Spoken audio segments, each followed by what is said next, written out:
नमस्कार, स्वागत है सभी का स्वदेश न्यूज में। आज हेल्थ के खास कार्यक्रम में बात करेंगे हर्निया की। हर्निया एक बहुत ही आम समस्या है। साधारण शब्दों में हर्निया एक चिकित्सीय स्थिति है जिसपे शरीर की कोई मांसपेशी या टिश्यू किसी छेद के जरिए अपनी झिल्ली खोल के बाहर आ जाती है और इसे बाहर निकले अंग को ही हर्निया कहा जाता है। हर्निया की समस्या ज्यादातर आंत और पेट के आसपास के क्षेत्र में ही देखी जाती है। शरीर का सबसे अहम हिस्सा पेट है। अगर पेट में कोई भी समस्या उत्पन्न होती है तो इसका असर पूरे शरीर पर हो सकता है। ऐसे में ही एक समस्या हर्निया है जो पेट से जुड़ी हुई है। ये समस्या उन लोगों को ज्यादा होती है जिन्हें खाने को पचाने में मुश्किल हो सकती है। इस कारण कब्ज और आंतों से संबंधित समस्या उत्पन्न हो जाती है जिससे हर्निया हो सकता है।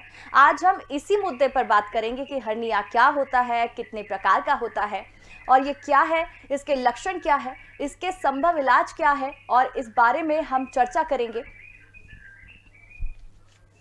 और इस चर्चा में हमारे साथ जुड़ेंगे डॉक्टर करण पिपरे और डॉक्टर नीरज जैन। सबसे पहले आप दोनों का बहुत बहुत स्वागत है स्वदेश न्यूज के खास कार्यक्रम में। चर्चा करेंगे, सबसे पहले शुरुआत करेंगे डॉक्टर नीरज जैन से कि हर्निया की बीमारी क्या है, इसे कैसे समझा सकते हैं हम अपने दर्शकों को। नमस्कार मैम। जो हर्निया की बीमारी है इसमें पेट की जो आंतें रहती है ये पेट के बाहर जो उसकी कैविटी रहती है उससे अगर ये बाहर आने लग जाए आंतें तो उसको अपन हर्निया कहते हैं। नॉर्मली इंग्वाइनल हर्निया होता है जो ग्रोइन रीजन पे अपना मोस्ट कॉमन होता है। मेल्स में भावना बहुत ज्यादा रहती है और फीमेल्स में है फीमोरल हर्निया बहुत ज्यादा कॉमन होता है। और बच्चों में भी ये बहुत ज्यादा कॉमन होता है क्योंकि नॉर्मली जो अपने अंडकोश होते हैं जब अपन माँ के गर्भ में रहते हैं तो ये पेट में अपने किडनी के ऊपर बनते हैं और धीरे धीरे सड़क के नीचे आते हैं और जिस रास्ते से ये अंडकोश तक पहुंचते हैं अगर वहां पे मांसपेशियां वीक रह जाए या उम्र के साथ ये मांसपेशियां वीक हो जाए तो वहां से आते नीचे नीचे आना चालू कर देती है, अंडकोश तक पहुंच जाती है। तो इसको अपन इंग्वाइनल हर्निया कहते हैं। और ये हर्निया में अगर ये आते नीचे तो आ गई है लेकिन अगर ये आने के बाद में वापस नहीं जा रही है तो इसको ऑब्स्ट्रक्टेड हर्निया कहते हैं। और आने के बाद अगर ये घूम जाए, अपनी जगह पे रोटेट हो जाए तो इसको फिर स्ट्रैंगुलेटेड हर्निया कहते हैं। और ऐसी स्थिति में मरीज को इमरजेंसी में हर्निया का ऑपरेशन कराना पड़ता है और ये एक मेजर ऑपरेशन होता है।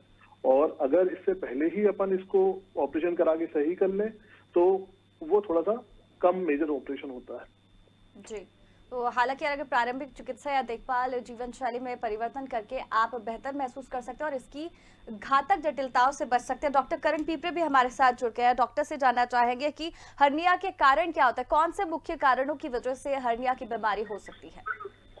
जी जी जी, थैंक यू वेरी मच। बहुत अच्छी जानकारी दी डॉक्टर साहब ने। और मैं समझता हूँ कि जो हर्निया होते हैं, जैसे सभी लोग जानते हैं चिकित्सीय जगत के इंग्वाइनल हर्निया और इंसिजनल हर्निया, जैसा डॉक्टर साहब ने बताया, फीमोरल हर्निया इत्यादि। तो इसके जो अधिकांश कारण होते हैं, एक तो जन्म से भी होता है, जैसे जो अम्लाइकल हर्निया बच्चों में होता है, नवजात शिशुओं में, और इन्वाइनल हर्निया भी होता है। और जो कमजोर लोग रहते हैं, एनीमिक रहते हैं या हाइपोप्रोटीनीमिक रहते हैं, उन लोगों को भी हर्निया होने के चांसेस रहते हैं। और ज्यादा वजन वगैरह लिफ्ट करने से, उठाने से जो हर्निया होता है वो भी एक कारण है। तो ये एक हाइटस हर्निया भी होता है जिससे छेद से सीने के वहां से जो इसोफेगस होता है एब्डोमेन में जाता है, तो वहां से भी अगर किसी प्रकार से कोई जैसे बाईपास सर्जरी हुई है या कोई वीकनेस है या खाना वगैरह खाते हैं लोग और फिर वजन उठाते हैं तो वो जो स्टमक का भाग है, जो खाने की थैली होती है, वो भी उस छेद से ऊपर की तरफ चला जाता है और उसके मूवमेंट से आवाज भी आती है गुड़गुड़ करके।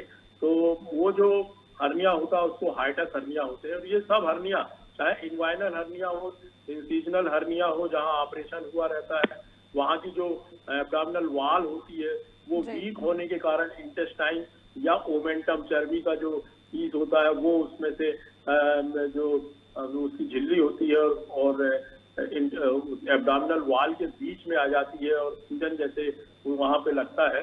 तो ये ओवरवेट जो लोग रहते हैं, ओबेज रहते हैं, फैटी रहते हैं, उन लोगों में खासकर देखने में आया है। और मेरे ख्याल से 95% से ज्यादा जो हर्निया होते हैं वो ग्रोइंग हर्निया, इनग्वाइनल और उस एरिया में आते हैं, और ये नेचुरल वीकनेस के कारण जो एरिया रहते हैं उनमें ज्यादा होता है, अम्बलाइकल हर्निया, फीमोरल हर्निया, ये वो। और ये सब अच्छे हो जाते हैं सर्जन, जैसे डॉक्टर साहब ने बताया, इन सबका इलाज एक ही इलाज है और वो है सर्जरी। तो मैं समझता हूँ कि अगर कभी किसी प्रकार का कोई अबनॉर्मल सूजन आती है, या लिफ्ट करने से, या सांस रोकने से, या कोई आसन वगैरह करने से पेट का इंट्राएब्डोमिनल जो प्रेशर बढ़ता है, तो उससे अगर कोई भी बाहर आना एहसास होता है तो उसे तत्काल डॉक्टर को दिखाना चाहिए, क्योंकि अगर वो उसमें कोई रिंग बन जाए और वो चर्बी का पीस या मोमेंटम जिसको बोलते हैं, या इंटेस्टाइन, छोटी आंत वहां पर बंध जाएगी, उससे बैंड से बंध जाएगी, तो गैंग्रीन हो जाता है। गैंग्रीन एक ऐसी स्थिति है कि उसमें फिर मरीज को बचाना बहुत ही मुश्किल जाता है। उसके पहले ये सब सर्जरी या सर्जिकल ट्रीटमेंट डॉक्टर के द्वारा हो जाना चाहिए। बहुत से लोग एब्डोमिनल बैंड भी उपयोग करते हैं, लंगोट भी उपयोग करते हैं, ताकि इस प्रकार के वो बढ़े ना, और उसको टालते रहते हैं, सर्जरी नहीं कराते, डॉक्टर की एडवाइस नहीं मानते हैं, डरते हैं, भय लगता जो भी है। तो और जिन लोगों को क्रॉनिक डायरिया वगैरह है, या और कोई खांसी की बीमारी है, इस टाइप के लोगों में भी ये जो स्मोकर्स रहते हैं, वीक मसल्स वाले रहते हैं, टीबी के मरीज होते हैं, और चर्बीले मरीज होते हैं, और पुअर न्यूट्रिशन जिनको रहता है, इस प्रकार के हर्निया होने की संभावना उन लोगों में अधिक रहती है। इसीलिए डॉक्टर को दिखा करके और उसका तत्काल इलाज कराना बहुत जरूरी है, और ये क्योरेबल है। चाहे हाइटस हर्निया हो, इंसिजनल हर्निया हो, चाहे एब्डोमिनल इनग्वाइनल हर्निया हो, ये सब हर्निया डॉक्टर अपने इलाज से उसे कंट्रोल कर लेते हैं। इसे करा लेना चाहिए और उससे आराम मिल जाता है। जी डॉक्टर, अगर बात करें इनिशियल स्टेज में अगर कोई पेशेंट हो, उसे कैसे, कौन से मेजर सिम्टम्स होते हैं जिससे वो पहचान सके कि हाँ वो हर्निया से जो है ग्रसित होने वाला है?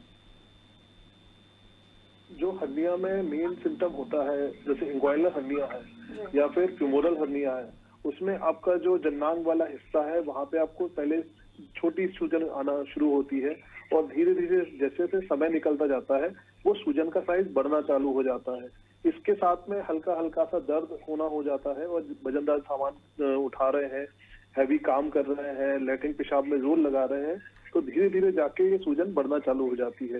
तो हर्निया में सबसे ज्यादा मेजर सिम्टम जो है वो स्वेलिंग का ही रहता है, और सोनोग्राफी द्वारा, अल्ट्रासाउंड द्वारा हम इसको कंफर्म करते हैं, एंड देन फिर हम इसका ऑपरेशन प्लान करते हैं। जी कुछ केसेस पे सर्जरी होती है, क्या ये जानलेवा होता है या नहीं होता है हर्निया? ये कैसे, मतलब अब तक कोई ऐसे केसेस आए जो बहुत ज्यादा क्रूशियल हो? हम लोग जो हर्निया के केसेस ऑपरेट करते हैं, जो पेशेंट बहुत लेट प्रेजेंट करते हैं और जिसमें स्ट्रैंगुलेशन हो जाता है, आंतें आपस में घूम जाती है और मुड़ जाती है, उन कंडीशंस में वो आंतों का ब्लड सप्लाई रुक जाता है, और ब्लड सप्लाई रुकने के कारण वो आंतें मर जाती है, खत्म हो जाती है। तब हमें वो जो आंतें मर चुकी हैं उनको काट के अलग करना पड़ता है, और बची हुई आंतों को जोड़ के एनास्टेमोसिस करना पड़ता है।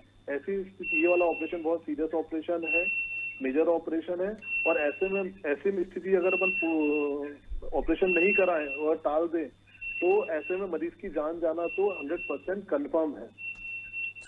डॉक्टर करण पिपरे भी बने हुए हैं। डॉक्टर, अगर बात करें प्रेग्नेंट वुमेन की, तो अगर उन्हें हर्निया हो जाए तो ये कितना ज्यादा डेंजरस हो सकता है? देखिए, जिस समय प्रेगनेंसी रहती है उस समय तो वो गायनेकोलॉजिस्ट या जो उनकी लेडी डॉक्टर रहती है उनके अंडर में रहती हैं, वो उनकी एडवाइस पे वो उसको फॉलो करती हैं जो भी है, और फिर उस समय तो उस दौरान किसी प्रकार से कोई सर्जरी नहीं होती, लेकिन जो सर्जिकल ट्रीटमेंट उसको बोला जाता है, जैसे कुछ बेल्ट वगैरह है, डॉक्टर साहब ने बताया जैसे, तो उसको रोकना बहुत जरूरी, किसी प्रकार से वो इंटेस्टाइन उलझे ना, उसमें गैंग्रीन वगैरह ना हो, इस प्रकार से तो ये सलाह दी जाती है, और फिर सर्जरी ही उसका एक इलाज है, चाहे वो डिलीवरी के बाद हो। जी डॉक्टर, सिम्टम्स देखें तो इसमें कौन से मेजर सिम्टम्स होते हैं? अगर बात पहला सबसे बड़ा सिम्टम तो वो जो सूजन आती है धीरे धीरे बढ़ती है, और इंट्रा एब्डोमिनल प्रेशर अगर बढ़ता है खाने के बाद में हो, या किसी एक्सरसाइज या कोई वजन उठाने के कारण, या खांसी चलने के कारण, तो वो और फूटता है। यही एक सबसे बड़ा सिम्टम है जो मरीज हमको बताता है, और हम उसको देख भी सकते हैं, और उसको फिर एडवाइस देते हैं कि आप सर्जरी के डॉक्टर से इसकी चिकित्सा जरूर जल्दी से जल्दी करा लें, ताकि किसी भी प्रकार का उसमें कोई रोग और बढ़ ना जाए जो जानलेवा होता है। तो इसका जो मेन कभी कभी मरीज बताता है कि हमको जब ये बाहर आता है फूलता है तो इसमें दर्द का एहसास भी होता है।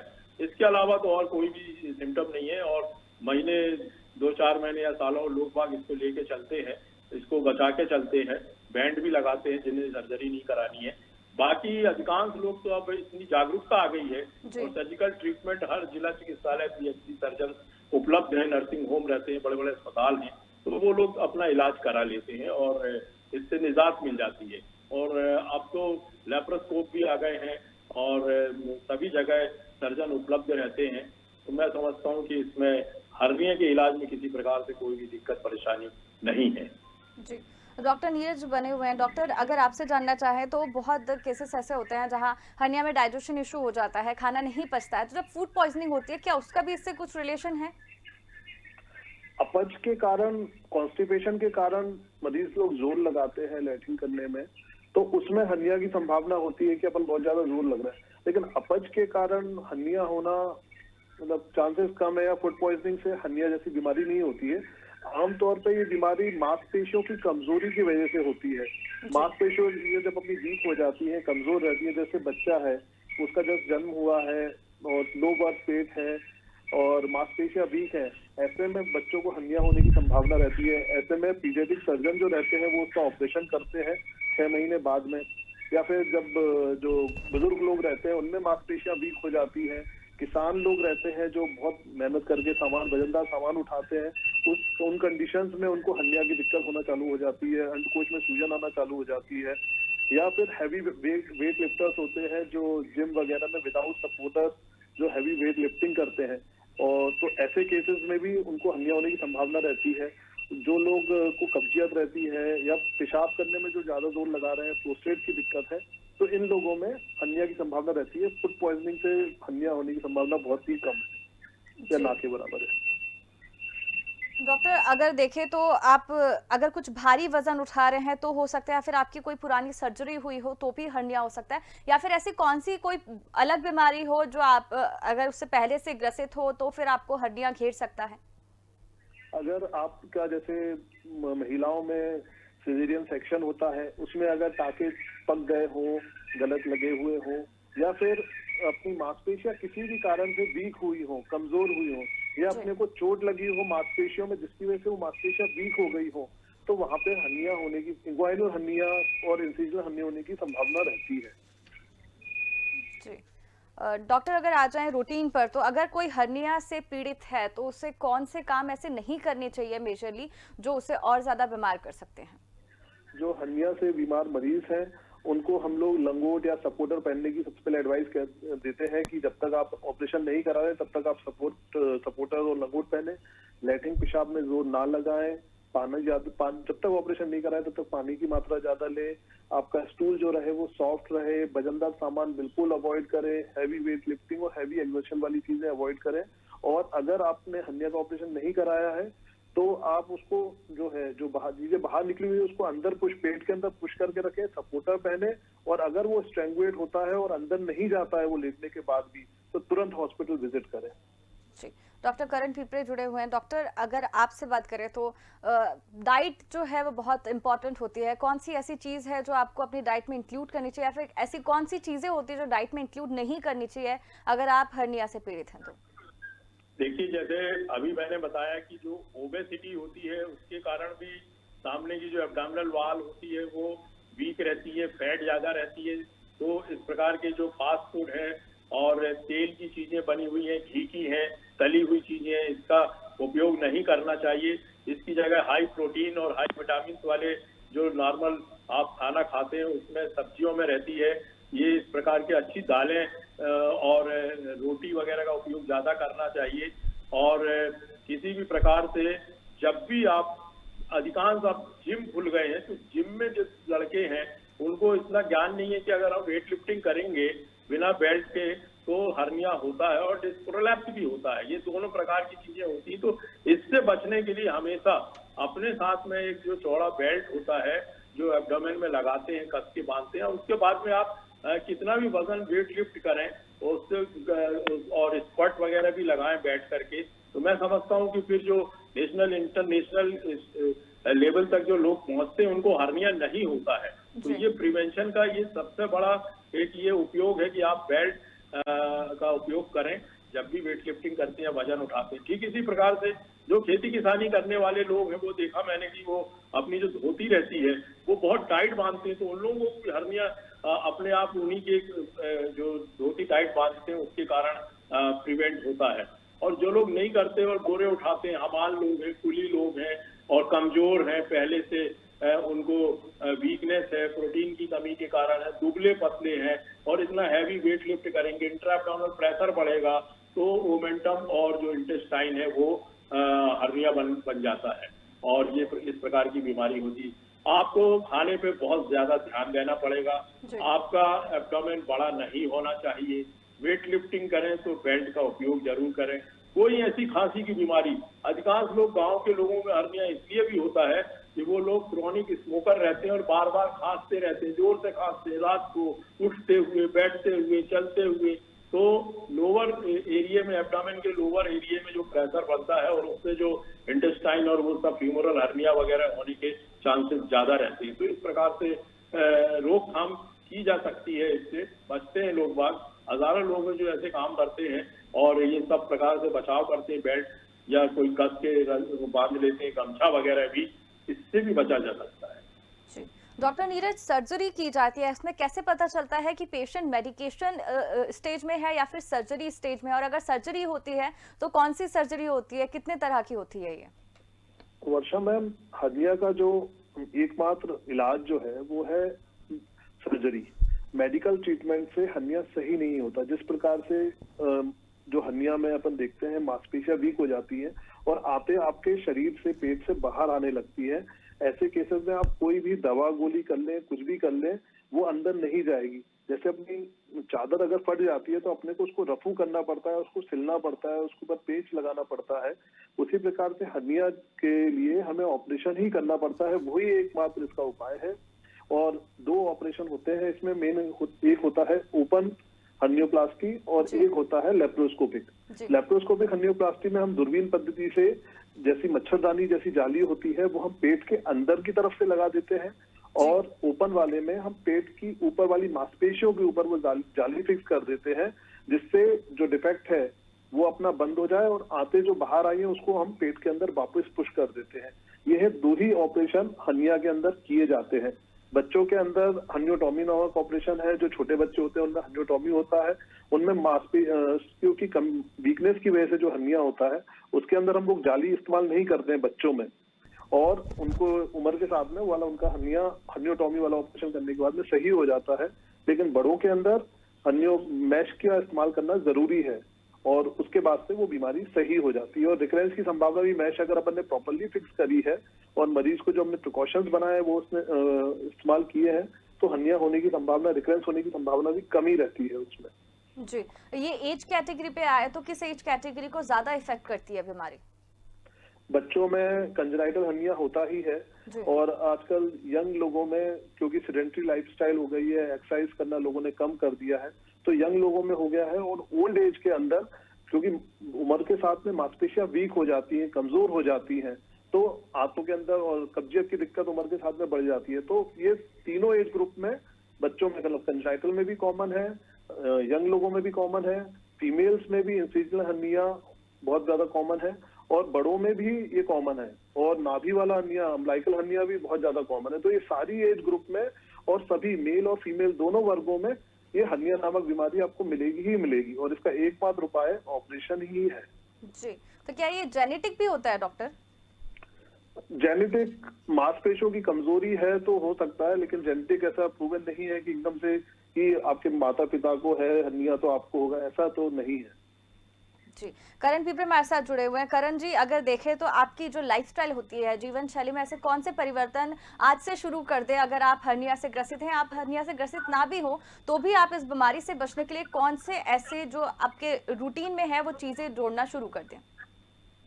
देखिए, एक तो आपका डाइट अच्छा होना चाहिए। डाइट हमेशा आप इस प्रकार का लें जिससे आपके शरीर में मोटापा, ओबेसिटी ना हो, और आपके इसके साथ ही साथ ऐसा डाइट हो आपका कि आप ज्यादा दुबले भी ना रहें और किसी प्रकार की कोई ऐसी मांसपेशियों की कमजोरी की आपके उस पर बीमारी कोई डिसीज ना हो।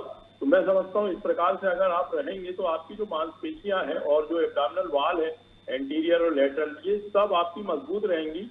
और डाइट आपका प्रोटीन वाला, विटामिन वाला रहना ही चाहिए, चर्बीला नहीं रहना चाहिए। और किसी प्रकार से कोई नशा ना करें। आप बीड़ी सिगरेट का नशा करेंगे तो खांसी चलती है और वेट उठाते हैं, आप लिफ्ट करते हैं, तो उसके लिए आपको प्रिवेंशन करना पड़ेगा। चाहे आप किसान हो या कुली हो या आम आदमी हो, आपको उसमें कुछ बांधना तो पड़ेगा ही, जिससे आपका पेट का प्रेशर बढ़े ना और कोई भी आपका आंतरिक अंग जो उसकी कमजोर भित्ति है उसको फाड़ करके उसके बीच में ना आए। दूसरा, आपको जैसे और भी कमजोर लोग रहते हैं और स्मोकिंग वगैरह करते हैं, खांसते हैं, तो ये भी नहीं करना चाहिए। इससे भी आप हर्निया नाम की बीमारी से मैक्सिमम लोग इससे बच सकते हैं अगर स्मोकिंग ना करें तो।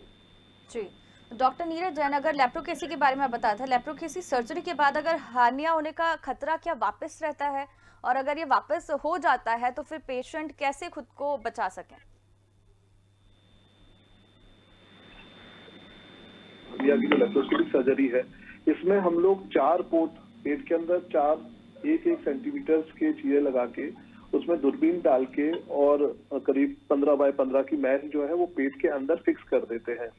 और जहां से वो आते बाहर आ रही हो, शरीर के बाहर आ रही हो, वहां पे उसको फिक्स कर देते हैं और उनको टाकों के द्वारा और टैकर के द्वारा उसको फिक्स कर देते हैं। तो लेप्रोस्कोपिक द्वारा जब हर्निया रिपेयर करते हैं तो इसके अंदर रिकरेंस की संभावना, अगर ये टैकर और टाके वीक रह जाए या टैकर अपनी पोजीशन छोड़ दे, तो इसमें रिकरेंस की संभावना कम मतलब हो जाती है कि हाँ इसमें रिकरेंस है।